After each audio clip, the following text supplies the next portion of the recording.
तो भैया big boss के घर में एलिमिनेशन की गूंज उठ चुकी है और इस बार कौन कौन एलिमिनेटेड है ये जानने के लिए इस वीडियो को पूरा देखें। नमस्ते and hello everyone, welcome back to daily updates of Bigg Boss OTT season 3। तो रिसेंटली ये जो एपिसोड आया है ना, उसमें काफी बवाल मचा है, काफी ज्यादा लड़ाइयां हुई हैं। क्यों? सिंपल, क्योंकि ये था नॉमिनेशन एपिसोड।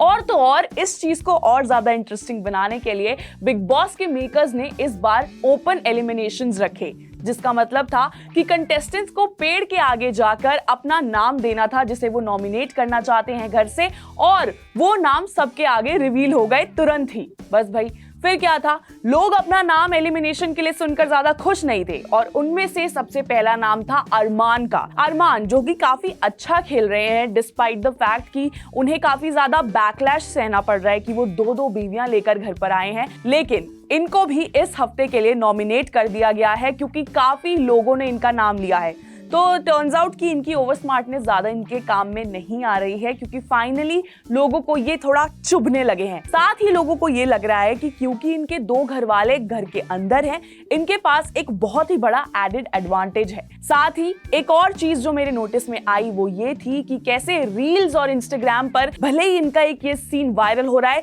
लेकिन मेन एपिसोड में इस सीन को इन्वॉल्व ही नहीं किया गया। वो सीन क्या था अभी मैं आपको बताऊंगी। तो क्या है कि अरमान की दो वाइफ्स हैं, पायल और कृतिका।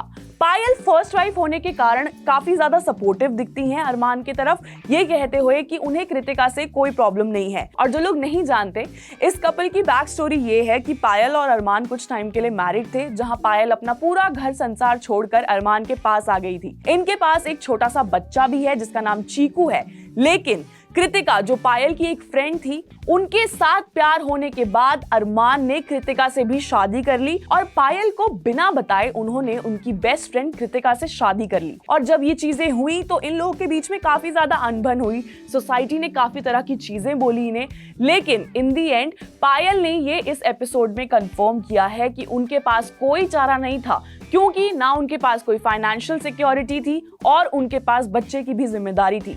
इसलिए उन्होंने ये डिसाइड किया कि वो अरमान को नहीं छोड़ेंगी और साथ ही कृतिका को अपना लेंगी। अब जब से ये इस बिग बॉस की जर्नी में आए हैं, तब से पायल बहुत ज्यादा सपोर्टिव दिखी हैं टुवर्ड्स कृतिका, उसे अपनी छोटी बहन की तरह ट्रीट कर रही हैं। लेकिन कल फाइनली उनका ब्रेकडाउन हो गया अपनी स्टोरी सुनाते हुए। इनफैक्ट लवकेश ने तो यहाँ तक इंडिकेशन दिया कि ये तीनों जो ड्रामा कर रहे हैं इस घर के अंदर, इनकी एक्चुअल कहानी बहुत ज्यादा अलग है from what others have told Lavkesh. और इसी चीज को काउंटर करते अरमान ने बहुत स्मार्टली ये कहा कि लवकेश, तेरे बारे में भी मैंने बहुत चीजें सुनी हैं, जिसमें से ये बात कंफर्म्ड है कि तू एल्विश के लिए लड़कियां लेके जाता था। अरमान ने खुद को लवकेश पे ये एलिगेशन लगा के स्मार्टली सेव तो कर लिया, लेकिन लवकेश पर इस चीज की वजह से काफी ज्यादा बैकलैश आ गया है। तो भैया क्या है ना, कल सना सुल्तान को बाहर वाले की ड्यूटी से फायर कर दिया गया है फाइनली, क्योंकि वह एनीवेज कुछ अच्छा इस्तेमाल नहीं कर रही थी अपने इस रोल का। जो भी इंफॉर्मेशन उन्हें बाहर से मिल रही थी अपने फोन पर, वो उसे स्मार्टली यूज नहीं कर पा रही थी। एंड फाइनली अब ये रोल दिया गया है साई केतन राव को।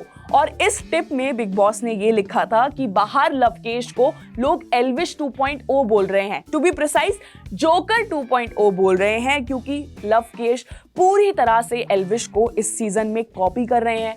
फिर चाहे वो उनकी भाषा हो, बॉडी लैंग्वेज हो या कमबैक्स, लवकेश अपनी ओरिजिनलिटी कहीं ना कहीं खो चुके हैं और वो एल्विश को सपोर्ट में लेकर उन्हीं की एक्टिंग कर रहे हैं through out the journey. At least अभी तक जितने एपिसोड्स गए हैं, I can also back this up कि लवकेश को देखकर ऐसे कुछ नया फ्लेवर नहीं दिखा है, कभी ना कभी वो लगते हैं। कहीं ना कहीं मुझे भी ये लग रहा था काफी टाइम से कि वो एल्विश को बहुत ज्यादा कॉपी करने की कोशिश कर रहे हैं, और बिग बॉस ने ये इतनी बड़ी टिप देकर साई केतन राव की आंखें खोल दी हैं, जिसे पढ़कर वो काफी ज्यादा हंसे भी, लेकिन उन्होंने इस बात का कुछ खास इस्तेमाल नहीं किया। उन्होंने बस अरमान से इसकी थोड़ी बहुत डिस्कशन करी, जिसके बाद अरमान और विशाल पांडे के बीच में भी एक घमासान युद्ध हो गया, जहां पर अरमान ने विशाल को ये कहा कि अगर तुम्हें रोटी बनानी है तो मेरे लिए पक्की रोटी होनी चाहिए, मुझे कच्ची रोटियां खाना पसंद नहीं है।